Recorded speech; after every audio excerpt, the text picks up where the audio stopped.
Hello and welcome to the viewers of this video. This is the Orange Fan here, bringing you another entry for the episode Recap and Thoughts category. This video will be dedicated to the B segment of episode 31 of Codename Kids Next Door, Operation Training. We begin this segment at the Kids Next Door Arctic base, which is actually an underground base. The entrance from the surface is shown to be an evergreen tree. Inside the base, we see number 60 is greeting the cadets, the new recruits who will eventually become Kids Next Door operatives once they complete their training. And this is because number 60 is the Kids Next Door operative who is in charge of training the cadets. Number 60 explains that the Arctic base is the second most important base within the Kids Next Door organization, the moon base being the most important base within the organization. And the Arctic base's importance isn't just because it's where the cadets train, but it's also the location of the vault that contains the Kids Next Door code module, a device that contains information on all of the Kids Next Door operatives. The cadets that number 60 will be training this time around are a trio of kids. One of them is Tommy Gilligan, the younger brother of number 2, while the other two kids are Sonia and Lee. They're both voiced by Janice Kawai. Tommy can't help but talk about how he knows number 1, how number 2 is his brother, and how he managed to gather autographs of several Kids Next Door operatives within an autograph book. But number 60 thinks that it's now time for them to begin their training, starting with a level 1 adult attack simulation. Sonia is a bit nervous about the simulation, but she's put at ease when number 60 says to think of the simulation like a game.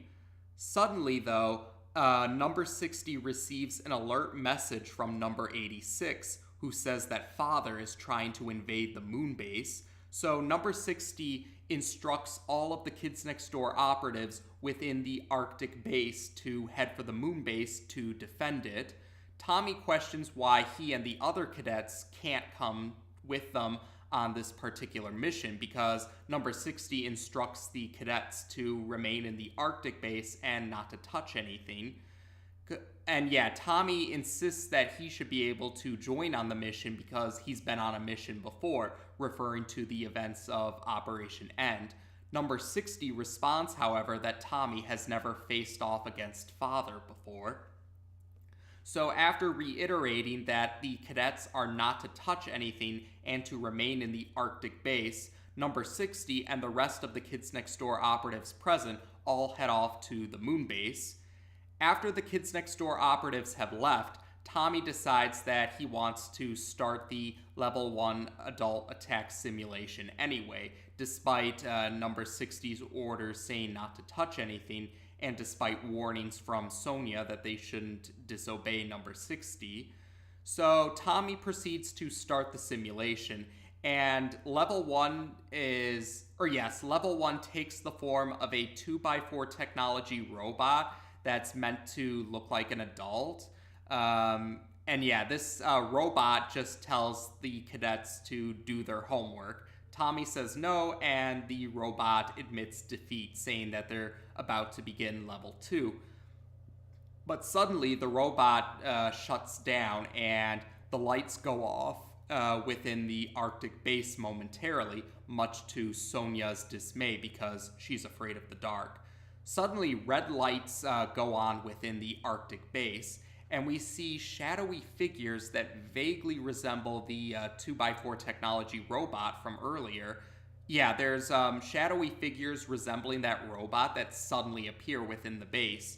Tommy figures that this must be level 2 of the simulation.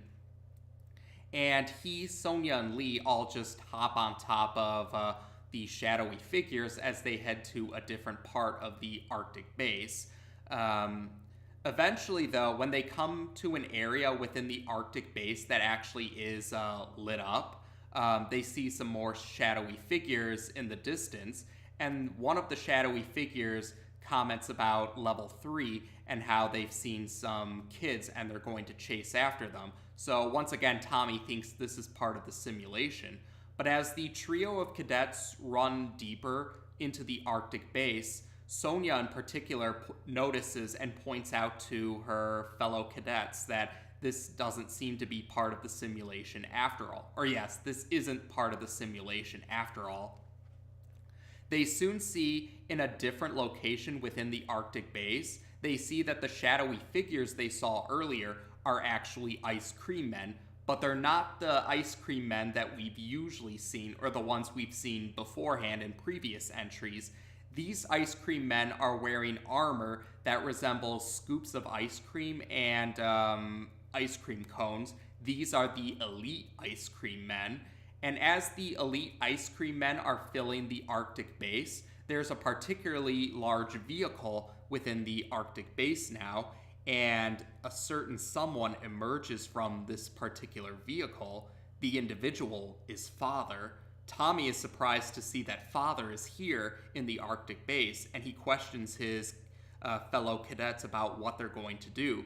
But a trio of elite ice cream men have captured the three of them, and they bring the trio before Father, who's amused at seeing the, as he puts it, runts of the litter present. Tommy tries to claim that the Arctic base is filled with Kids Next Door operatives who are trained to prepare to fight Father, but Father says that he's not worried in the slightest bit, and he reveals why. Father's head changes to resemble number 86's head, and Father also imitates number 86's voice, revealing that the alert message from number 86 was not actually from number 86, but rather Father impersonating number 86. This was a trick in order to get all of the Kids Next Door operatives within the Arctic base to leave the Arctic base. And Father explains that by the time the Kids Next Door operatives return after realizing that it's a trick, it'll be too late. Father and the elite ice cream men not only intend to destroy the Arctic base, but they also intend to steal the code module as well for the latest plan that Father has. As Father is about to prepare to get the code module, he instructs the trio of elite ice cream men to take the cadet trio to a deep, dark, and tiny room, much to Sonia's dismay. So the trio of elite ice cream men take the cadets into the vehicle, while Father and another elite ice cream man head for the chamber where the vault is. Father orders the elite ice cream man to open the vault, and the elite ice cream man notices that it's locked, which leads to a scene where Father sarcastically says that they better leave before shouting, of course, a vault is going to be locked, and he orders the elite ice cream man to leave while he decides to open the vault himself. So Father uses his fire powers to break the vault open. Or what he's going to do is, he shoots fire towards one part of the vault, and his intention is to circle around the vault door to eventually open it. So he begins to do that.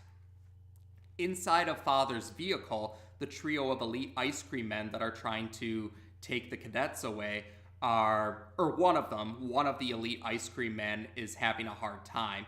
The elite ice cream man who's captured Sonia, he's having a hard time because Sonia does not like the dark, and the other two elite ice cream men, the two other elite ice cream men can't help but make fun of their comrade, but he admits that Sonia's more of a handful than she seems to be. Sonia manages to break free from the grasp of the elite ice cream man, and she declares in a rather scary tone that she is not going inside of a dark room.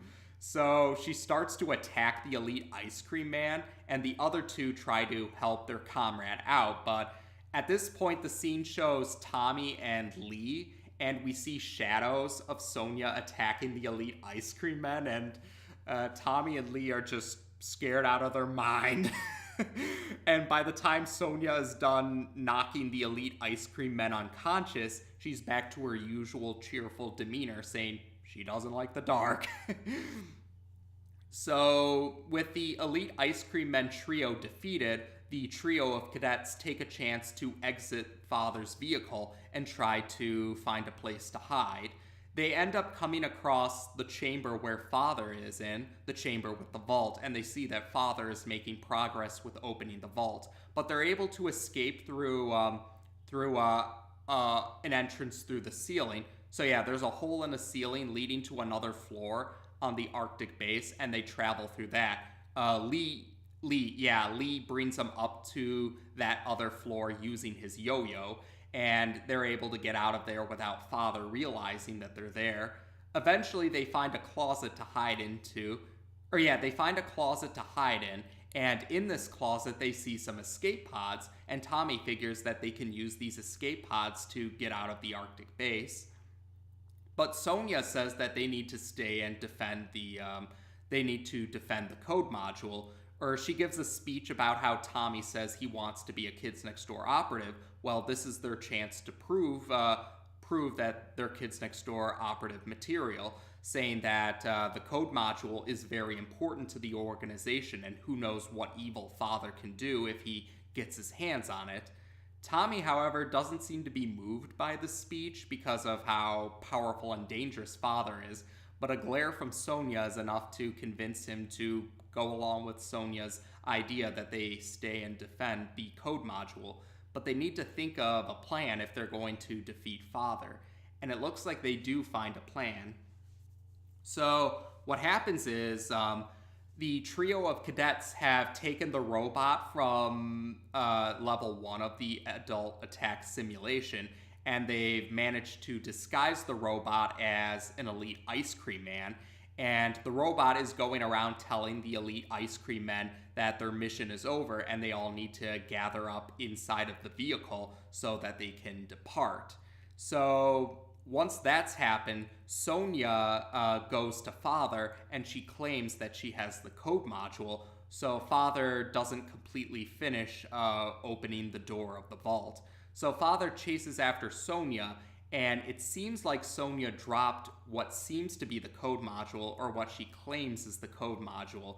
But as Father picks it up, he realizes that this isn't the code module. It's actually Tommy's autograph book from earlier. And by the time Father realizes this, he sees that Tommy and Sonia have placed some jets, or they place the escape pods around a block of ice. And they activate the jets of these escape pods in order to melt the ice so that it'll turn into just liquid water, so that Father will be carried off in the tide. That the flow of water will push Father all the way into his vehicle with the rest of the elite ice cream men. And these escape pods were also attached to the jets of Father's vehicle, and Lee activates the jets of the escape pods so that the vehicle will be sent flying out of the Arctic base. So the trio of cadets managed to protect the code module from Father. After Father has been defeated, Number 60 and the rest of the Kids Next Door operatives that were initially in the Arctic base return. And Number 60 informs the cadets that it was a false message or a trick. But then he realizes that the Arctic base is in shambles, or that there's a big mess within the Arctic base, and he questions what happened. The segment ends with the trio of cadets saying that it was just a simulation. So there you go. This segment actually starts... Yes, this segment marks the beginning of a storyline that's covered within Season 3. And this storyline is a continuation from the events of the storyline from Season 2. More specifically, yes, this storyline is a continuation from what was said at the end of Operation End, where Tommy actually gets to join the Kids Next Door. But just as Number 1 told Tommy in Operation End, Tommy needs to take part in the Kids Next Door cadet training, which takes place in the Arctic base. And we actually do get to see the Arctic base in this segment. And we actually get to meet the Kids Next Door operative who trains the cadets, number 60.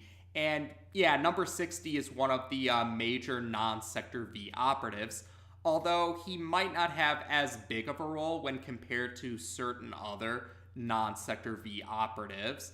In fact, Tom Warburton had acknowledged on one of his blog posts that there was more to number 60 that they didn't get to explore in the series, and how number 60 still ended up being a favorite among fans, despite the fact that he didn't get to do quite as much compared to other major non-Sector V operatives. Yeah, it's been strongly hinted that number 60 might actually get to play a major role in the sequel series or the spin-off series, provided that the sequel series ever does get greenlit. Again, I don't want to give too much away about the sequel series just yet because it involves certain details that haven't been covered in the recap and thoughts videos just yet. But yes, you can be assured that we'll cross that bridge eventually about those details regarding the sequel series. But yeah, it's implied that number 60 might get to play an important role in that series, and I would certainly be open to seeing more of number 60. He really is a pretty cool character, even if he didn't get the most screen time. Now, this segment also stands out because it's the only purely Codename Kids Next Door's entry that doesn't feature any of the Sector V operatives, the 5 main characters of the series. And I say purely Codename Kids Next Door entry because none of the Sector V operatives had appeared in the B segment of episode 1, which was the pilot for Kenny and the Chimp. Now, as I mentioned in the recap and thoughts video for Kenny and the Chimp was initially intended to be a different series, and yes, the Sector V operatives were intended to be recurring role characters in that series, and Professor Triple Extra Large was featured in that segment, and he goes on to become a part of the Kids Next Door's Rogues Gallery. But again, because of Kenny and the Chimp not starting off as Codename Kids Next Door, but being more like its predecessor, that's why I would say in this case, this segment is a purely Codename Kids Next Door entry. So it's the only purely Codename Kids Next Door entry where none of the Sector V operatives are present. So that really stands out. So Tommy and Sonia Lee, his new friends, actually get to be the spotlight characters for this particular entry. And yeah, I would say Operation Training, if it's not the first entry in the series, it's at least the first notable entry in the series where none of the Sector V operatives are the central characters or the spotlight characters.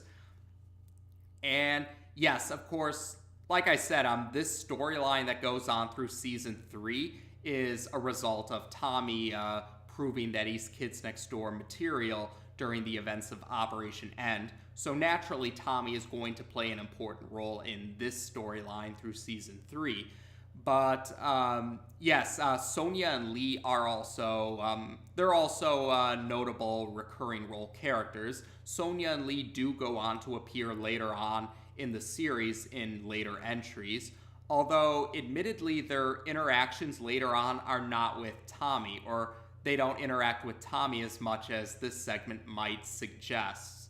And you'll know what I mean when we eventually cross that bridge. I don't want to give that away just yet, but be patient.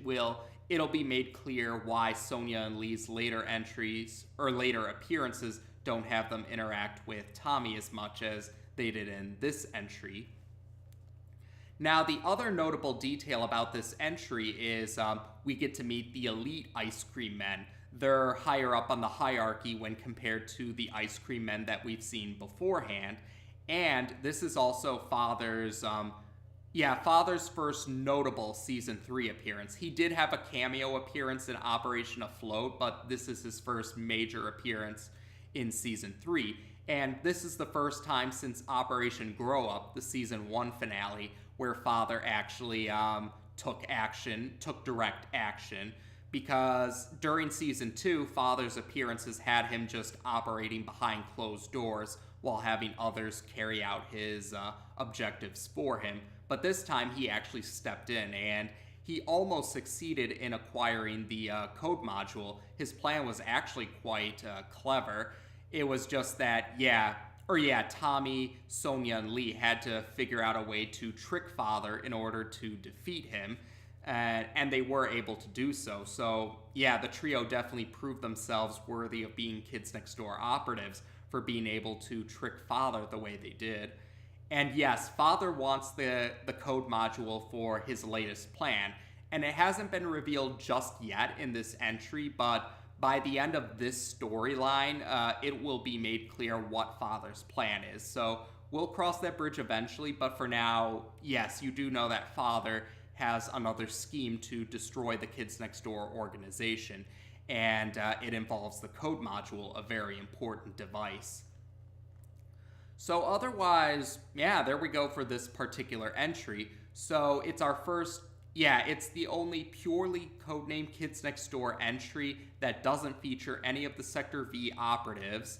It gave the spotlight to characters besides Sector V operatives. We got to learn about another major non-Sector V operative, and we got to see the second most important base in the organization.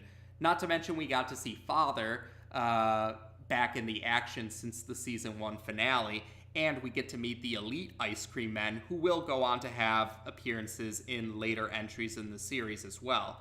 But otherwise, yes, there we go for this particular entry. So as of this video, we've now discussed the B segment of episode 31 of Codename Kids Next Door on this channel.